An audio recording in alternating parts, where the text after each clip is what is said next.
Royal Challengers Bengaluru star player Virat Kohli ఐపీఎల్లో 4 రికార్డులకు చేరువలో ఉన్నాడు. ఇప్పటికే అతడి పేరిట అనేక రికార్డులున్నాయి. మరిన్ని సాధించేందుకు సమీపించాడు. గత 3 సీజన్లలో వరుసగా 600కు పైగా పరుగులు చేసిన కోహ్లీ ఈ 2026 సీజన్ ఫస్ట్ మ్యాచ్లోనూ హాఫ్ సెంచరీతో అద్దరగొట్టాడు. 37 ఏళ్ల వయస్సులోనూ ఫుల్ ఫామ్లో ఉన్న విరాట్ ఈ సీజన్లోనే మరో 4 ఐపీఎల్ రికార్డులు సృష్టించడంపై కన్నేశాడు. అవేంటో చూద్దాం. ఐపీఎల్ చరిత్రలో అత్యధిక పరుగులు చేసిన ఘనత విరాట్ కోహ్లీ పేరు మీదనే ఉంది. ఐపీఎల్లో 8,000 పరుగుల మార్కును దాటిన మొదటి ఆటగాడిగా 2024లో రికార్డు క్రియేట్ చేశాడు కోహ్లీ. ప్రస్తుతం 8,730 పరుగుల వద్ద ఉన్నాడు. మరో 270 పరుగులు చేస్తే ఐపీఎల్ హిస్టరీలో 9,000 పరుగులు సాధించిన తొలి ప్లేయర్గా రికార్డు కూడా కోహ్లీకే దక్కుతుంది.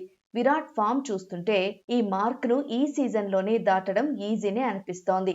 ఒకే ఫ్రాంచైజీ తరపున ఆడుతూ 10,000 పరుగులు చేసిన ఫస్ట్ ఆటగాడిగా నిలిచేందుకు కూడా విరాట్ కోహ్లీ చేరువయ్యాడు.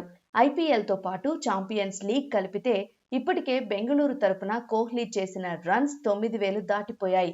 10,000 మైలురాయిని అందుకోవడానికి కోహ్లీ ఐపీఎల్ 2026లో 846 పరుగులు చేయాలి.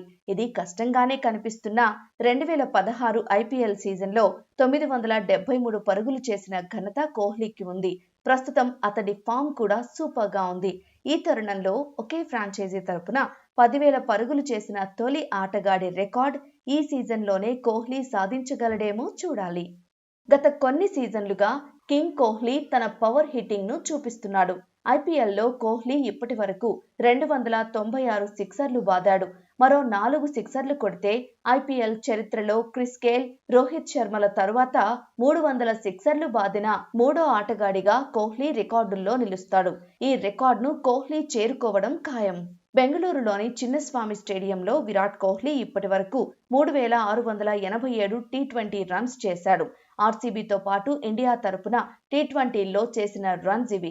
ఒకే స్టేడియంలో అత్యధిక టీ20 రన్స్ చేసిన ఆటగాడిగా రికార్డు ఇప్పటికే విరాట్ పేరిట ఉంది. అయితే చిన్నస్వామి మైదానంలో మరో 313 పరుగులు చేస్తే ఒకే వేదికలో 4,000 టీ20 రన్స్ పూర్తి చేసిన ప్రపంచంలోనే తొలి ఆటగాడిగా కోహ్లీ రికార్డు సృష్టిస్తాడు. ఇది కూడా ఈ సీజన్లోనే జరిగే అవకాశం ఎక్కువ. ఈ సీజన్లో తన తదుపరి మ్యాచ్ను ఏప్రిల్ 5న చెన్నైతో ఆడనుంది బెంగళూరు. చిన్నస్వామి స్టేడియంలో ఈ మ్యాచ్ జరగనుంది.